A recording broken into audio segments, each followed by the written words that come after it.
Next trick we're going to be doing is a trick called Seasick, and it looks just like it sounds. Makes you seasick. It's crazy looking. It's really cool. Let me show you what it looks like first, and then we're going to go through it. Seasick looks like this. It comes up from a split bottom mount, and then what you do is you come back, and the yo-yo shoots up into the air and back down again. I'm going to do a couple rolls to make it easier for myself. And this is what it looks like. That's the trick called Seasick.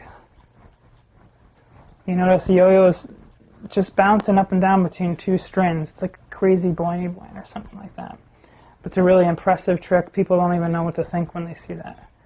So that's Seasick. Let me show you how it's done. What you do is you start from a split bottom mount. And instead of going forward, you're actually going to go backwards. You go backwards onto the string that's connected between your throw hand, middle finger, and your pointer finger. So it comes back like that. And from here, what you do is you keep going back like so into that next string. And as you do so, you shoot it up.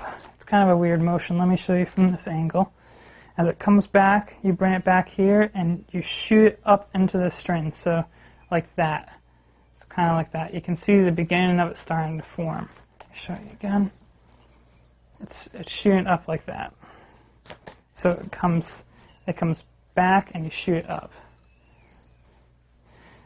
Take a look at this video, slow it down a little bit to see what I'm doing.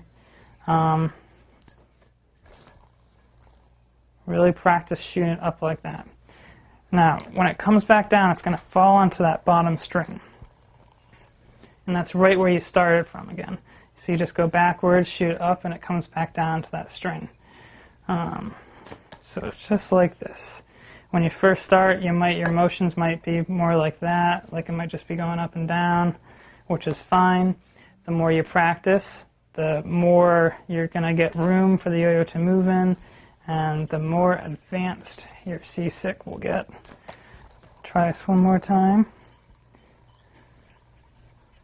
So it's up and down, you're controlling it. As it hits that string, you kind of come back.